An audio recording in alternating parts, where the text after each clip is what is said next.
Hello, everybody. This is some random Neko, waking up from her nap to greet the world for the day. And by greet, I mean end my streak of Snow White adaptation alternatives on a high note with the 2001 fantasy adventure TV film made by Hallmark of all things and aired as part of ABC's The Wonderful World of Disney series, Snow White, Fairest of Them All. With the death of Snow White's mother, Father John and baby Snow White find themselves left for dead on an icy field. A granter of wishes soon appears as their salvation, granting John 3 wishes that end with him becoming ruler of a kingdom and married to the wicked witch Elspeth. Years later, Queen Elspeth's vicious jealousy of Snow White has the princess fleeing for her life into the forest where she befriends the days of the week, and together they plot to save Snow White's father from the malevolent queen. The story of Snow White, Fairest of Them All is actually pretty lore accurate in regards to the Grimm brothers' tale it's based on. It's also the only Snow White adaptation I've seen so far that actually tries to use as much of the original tale as possible. We see this in how there are more than 2 attempts on Snow White's life, in the double-sided apple, the hunter's use of a boar's heart as a substitute for Snow White's, and so on. There's also a reference to the first version of the tale, which had Snow White's actual mother become jealous of her beauty and want to kill her, through the evil queen taking on the guise of Snow White's mother instead of an old hag. It made the poisoning scene much more diabolical, and I absolutely love the film for making that creative decision. There were even references to the Snow Queen by Hans Christian Andersen, with the gift of the mirror and its shards being used to manipulate people into falling under the queen's thrall. In addition to the homage to the original tale, the story manages to find a way to put its own unique spin on it, while still retaining the feel of ye olde fairy tales. There's also plenty of humor to keep the mood light, but not to the point where it becomes a parody or unserious. Instead, it's mainly utilized to prevent the story from becoming outright dark or depressing. Now, as for the characters, there is quite the variety for us to enjoy. The evil Queen Elspeth is all shades of crazy and unhinged, but in the best cartoon villain way possible. She's deeply insecure about her original looks and does everything she can to stay as the fairest of them all. She's also the very definition of fork around and find out, and, well, if it isn't the consequences of my own actions. Snow White, on the other hand, is her opposite in that her actions and heart match her outward beauty. She is the fairest of them all, not just because of her beauty, but also because she is kind, gentle, and caring of others. The prince is only there to serve as the love interest and doesn't have much of a presence in the film, but they do give a good reason for that since he gets cursed. Twice! And at least the chemistry between him and Snow White when they meet is there in all its fairy tale glory. In contrast, the king has a more prominent presence and doesn't disappear for 95% of the film or get off in the beginning. Instead, he plays an important role to the plot before he gets officially sidelined after almost a whole hour, and even that only lasts for a short period of time. Then there's the granter of wishes who kickstarts everything and is played by Clancy Brown, who has such an amazing voice. I could listen to him read audiobooks to me all day if I had the chance.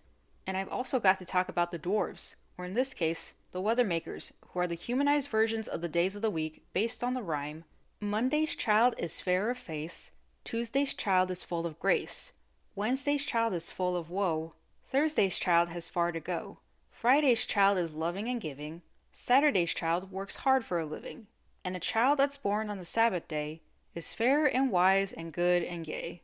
The casting for them was interesting as they're not technically dwarves, so they could get away with not hiring 7 actors with dwarfism. But I appreciate that they still had a few included, and it did feel fitting to the story and the tone to have such a varied casting. In regards to the production of the film itself, it very much looks, feels, and sounds like a TV film from the early 2000s, but it still manages to be a good film regardless of the just okay sets, the soundtrack, and some odd cinematography that had me scratching my head at times. The special effects look like they're low budget and of the times as well, with some looking outright weird. But it's understandable all things considered, and actually fits the aesthetic and tone to a degree. They at least tried to make the effects blend in somewhat, and that's all we can really ask for from an early 2000s TV film. Though that still doesn't make the editing for transitions any less cringy at times, as it was either normal or PowerPoint, with no in between. However, the costumes and makeup department need to be applauded because they were really good and on point.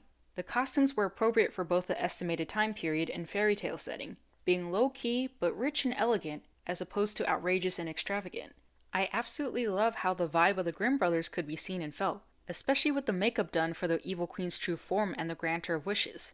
It felt appropriately grotesque and really put another point in its favor for how much they respect ye olde fairy tales.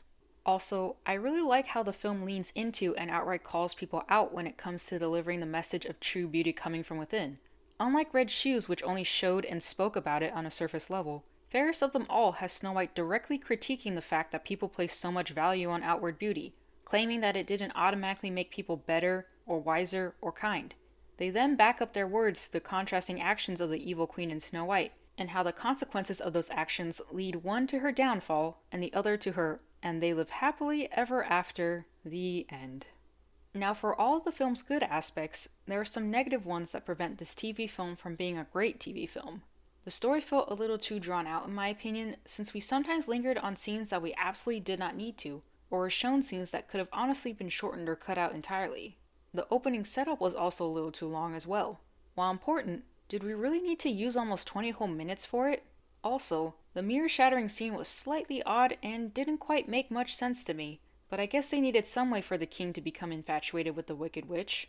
I do feel like there was another way to go about this, but I guess it's nice to have a Snow Queen reference even if they didn't have to have it. These next couple of critiques are more personal nitpicks, but having the queen try to get with the prince was all kinds of uncomfy, and only worked years later in Mirror Mirror because it was plot relevant and played for laughs, rather than becoming a genuine point used to increase the queen's animosity towards Snow White. The magic system was also kind of all over the place, even when it was centered around the hand mirror. I mean, it somehow managed to work, but it did irritate my need for some kind of order in the chaos, just a little bit. And finally, I gotta be real honest with you all, Snow White felt like the weakest part of the film, at least to me. I feel bad saying that because she's a fine character, but despite being Snow White, she gets overshadowed by other characters quite a bit. It also probably didn't help that the delivery of her dialogue was like hearing a piece of cardboard speak. I don't know what happened, but she somehow managed to speak with the same kind of dull tone and monotone voice for almost every single one of her lines, even when yelling. It would honestly be pretty impressive if it didn't also make me want to shake her and scream at her to emote, or at the very least add some kind of inflection to her dialogue delivery. Overall, Snow White, Fairest of Them All gets a B-. It's a fairly impressive film considering it was made for TV in the early 2000s by the Hallmark Channel. There was great respect given towards the original Grimm brothers tale, with plenty of elements from the tale used as well as some references to Hans Christian Andersen's The Snow Queen. While the production value of the film looked and felt low, the overall tone was still that of a ye olde fairy tale, especially with the fitting costumes and makeup. I also loved all the characters, though I was indifferent towards the prince, and not particularly impressed whenever Snow White opened her mouth. I would absolutely love a sequel film with the Weathermakers as the stars as they work to break the curse on Sleeping Beauty though. And I appreciate how the film did a good job of showing how true beauty comes from within while staying true to the original story and essence of Snow White. So if you're ever in the mood for a grim fairy tale film and just so happen to have some time to kill, Snow White, Fairest of Them All is a film that's worth watching just to have experienced it once in your life. I hope you guys enjoyed this video. Reminder that this is just my opinion, so you can take it with as many grains of salt as you want. I don't mind either way, and would love to know your thoughts in the comments section down below. Please feel free to like, subscribe, and comment which film you'd like me to give my 2 cents about next. I hereby declare the end of my short streak of reviewing Snow White adaptations because I'd really like to talk about something else now. As for what that next thing will be, here's a hint. It's got to do with May 4th. Wink wink. Anyways, this is some random Neko, going off to take a nap now. Don't forget to keep calm and just meow.